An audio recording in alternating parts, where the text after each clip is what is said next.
What is going on, world? What's up, everyone? It's Zero here. Today I'm bringing you guys a brand new Starcraft 2 video. This one is between two players on the WCS Pro circuit. Spawning here in the top left-hand corner, Fracture LE, playing with the blue Zerg pieces. We have a player who's currently down 2-1, wants to get this series tied up once again. His name is Serral. And his opponent spawning in the cross position, playing with the red Zerg pieces. She's currently up in this series, wants to keep the series going in her favor. Her name is Scarlett. So guys, it is game point for Scarlett at this point in this series against the best player on the planet, that is Serral. The question I have is, if you're Scarlett at this point, what do you decide to, what can you really decide to do here?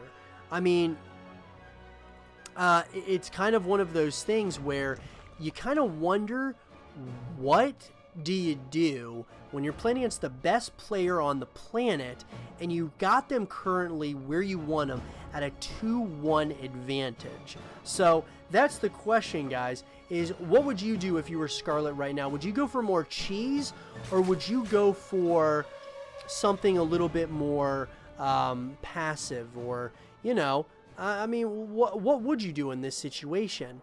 Now, it does look like Scarlett is going to get very aggressive, actually. Once again, she's got some Zerglings moving across the map here. Looks like Serral is going to have a little bit of some of these Zerglings of his own to kind of fend off some of these Zerglings. But at the same time, Scarlett doesn't have much of a backup plan here, surprisingly enough. It looks like she's going to go ahead and get that Baneling nest out. And the question is how aggressive is she going to get here? I think it looks like she's planning on getting relatively aggressive right at this point in the game, guys. It does seem like that's going to be the case, because this Baneling nest is already up. The Metabolic boost is going to be coming up here for Scarlett as well. And when that finishes up, the big question is what do you do in this situation? It looks like she's going to get very, very aggressive. Going to try to get the surround here once again on this queen. Does get the surround, does get the kill, and these Banelings, oh my god. She wants to end this series right here and right now. She does not want this going any longer, but Serral's got a Baneling nest of his own coming up here. He also has a Spine Crawler coming up as well. Got to be very careful if you're Serral. You do not want to lose all of your Zerglings to one of these Baneling hits. The Banelings are coming. Now more Banelings are going to be coming up here for Serral. The question, though, that remains here is, what do you do here if you are Serral? This base is almost down, and it has gone down completely here. Big Baneling hit there for Serral. Huge Baneling hit. That is such a crucial Baneling hit right there for Serral. Now, Scarlett has decided to go ahead and get her natural base right here and right now. And it looks like Serral may decide to go ahead and get his up and running once again. But this is going to be interesting to see how this game goes, because these two players are going to be kind of jostling back and forth once again. And you got to be so careful. It's all about the micro, is really what it comes down to. The Spine Crawler's in a great position here. And Serral, you know, when it's all said and done, Serral's actually in a pretty good spot, I think. You know, his defense is absolutely on point. He plays incredible defense against, you know, when it comes to playing really against any kind of opponent. I think Scarlett did what she kind of wanted to, which was to really destroy this natural expansion and kind of just, you know, delay Serral a little bit. And I think she's done a really brilliant job of that so far. You just got to be really careful in these situations. Got to be very careful as to, you know, how you approach this. How aggressive do you really want to get at this point in the game? Now, we do have Serral getting the Zergling speed upgrade at this point. It looks like he's playing pretty confident. He's got more and more drones are going to be coming up here, so he's just droning up here. I think he's feeling pretty confident about where he's at currently. Evolution chambers now going up as well, so I think he feels like he's in a great spot. That is Serral. Serral is probably feeling really good about himself. Roach Warren's going to be coming up here for Scarlett. So it all comes down to the engagements here. I mean, is really what ends up happening. You got to be so careful how you approach these kinds of compositions. The ZvZ compositions are very, very difficult ones. Now, it does look like Serral is going to start moving across the map here, and Scarlett is starting to move across the map as well here, or back towards her side of the map. And I'm wondering if Serral is going to start getting a little bit aggressive here at this point. Third base now is going to be coming up here for Serral. So I think Serral's feeling pretty good about his current position as to where he is in this game. Now, looks like yeah, the third base did get canceled. He sees that the roaches are out, and it looks like there's going to be another push coming up here for Scarlett. So it looks like Serral is going to try to play this as best he can. Roach Warren's going to be coming up. Another spine crawler coming up here as well. And my God, man, the aggression by Scarlett, I absolutely love it. But Serral has got a pretty nice little fortress here of units. Looks like this Roach Warren is going to go down, and it looks like the evolution chamber may go down as well. You got to be very careful that you don't overextend here. These banelings are going to be going in there. They do go in, but I don't know if this is going to be quite enough here for Scarlett. The defense is absolutely on point. The splits are perfect by Serral, and it looks like Serral is going to start pushing onto pushing onward here. Now the surround is going to be trying to come up here. Serral, once again, his defense has been absolutely on point here, and all of these roaches are getting decimated once again by Serral. And I wonder if Serral's going to start moving across the map here with some of these roaches as well as these Zerglings. His defense has been just absolutely brilliant at this point. Not really allowing much. Now the surround is coming up here. Serral, beautiful micro there, getting those Ravager cocoons up and running here.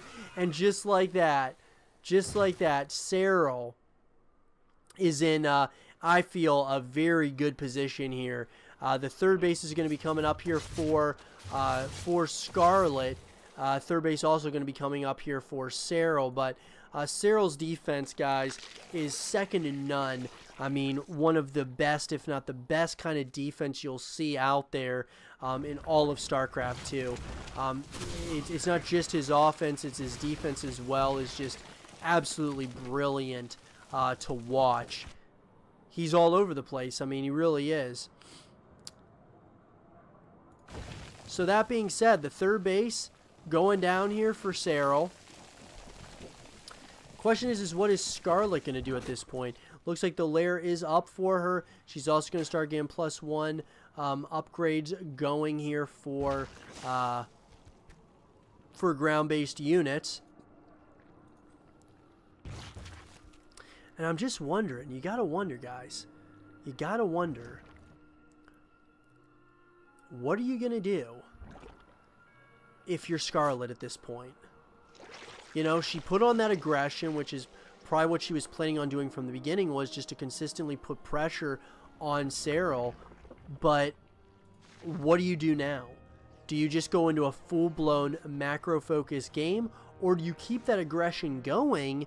Because it seems to, it has worked, you know, in a couple of these games here. One was, you know, one game was relatively cheesy, but what do you do? So it looks like Scarlett is on top of this this attack here, but Serral looks like he may very well want to get a little bit aggressive here. I don't know if it's a very smart decision. He's looking for an angle to possibly get around here to get to this third base location. Ravagers are trying to see if they can get any snipes, and that's exactly what he's doing. Serral's now starting to move all over the map here. Don't want to lose a bunch of these roaches here for free. Serral has got to be really, really careful here how he approaches this. He's also he's starting to get his +2 ground-based unit upgrades. More and more roaches are going to be coming up here for Serral, and I like that decision quite a bit here. I think it's a really good decision. +2 is also going to be coming up here for Scarlett. So I think these two players, they're kind of setting themselves up to possibly clash here very, very soon. Interestingly enough, Serral is going to try to pounce onto this army, and that's exactly what he's doing, trying to get as much value as he possibly can. He's starting to move up, trying to move up that ramp here. Very tricky if you are the blue Zerg player trying to move up on these ramps. But I think Serral really wants to weaken his opponent here. Really is trying to do exactly that. More and more roaches are coming up here for Scarlett. But what a back and forth, man. I mean, it's just unreal how these players are so back and forth between one another. You got to be very careful. It all comes down to these engagements here between these two players.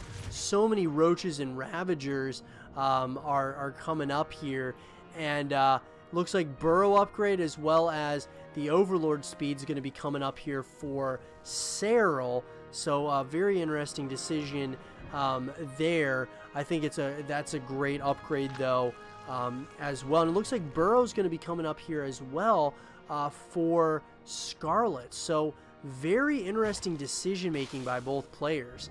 They're both getting burrow. Now it does seem like you know, of course, both these players are getting, you know, very similar upgrades, as well as you know, their unit compositions are pretty much nearly identical at this point. Now Serral is trying as hard as he can to really get an angle here into this third base location. Now more and more of these spine crawlers are coming up here for Scarlett, so I think she's planning on playing a little bit of some defense here against her opponent here. Now you got to be very, very careful. That high ground vision is so helpful for someone like Scarlett, who's trying to kind of stay on her side of the map here. Now more and more of these roaches are starting to move here, and it looks like there's going to be a big clash near this third base location of Scarlett here, and it's hard to tell who's really got the edge. Both are at the exact same supply. I mean, these two players are so even in so many ways. It's crazy. Now, interestingly enough, there is an overseer. You got to be very careful about that. But both players are just jostling back and forth. They just keep on jostling. Unbelievable, man. How the talent that both these players have. It is absolutely incredible. Now, burrow is going to be coming up here very, very soon. Our Scarlett has a lot of units, and the surround is coming. The surround is coming. It looks like Serral is going to try to pounce on this opportunity to get as many of these units as possible. Does exactly that, getting the surround on all these roaches and ravagers here. This could be absolutely detrimental for Scarlett. Scarlett's supply is absolutely plummeting. That was exactly the engagement that Serral needed. He needed that so much to get the surround with the burrow on all of those roaches as well as those ravagers. Absolutely brilliant play there by Serral, and now Serral knows he's ahead, and now he's going to start pushing into the third or the fourth base location of our red Zerg player, getting so much value out of Burrow. That upgrade has absolutely done magical things for Serral. Oh, and he's jumping on this army. GG is called. And Serral evens up the score once again. I hope you guys did enjoy this game between Serral and Scarlett. And if you guys did, leave a thumbs up, subscribe for news, stay positive. And as always, I will see you guys all in the next one. Peace.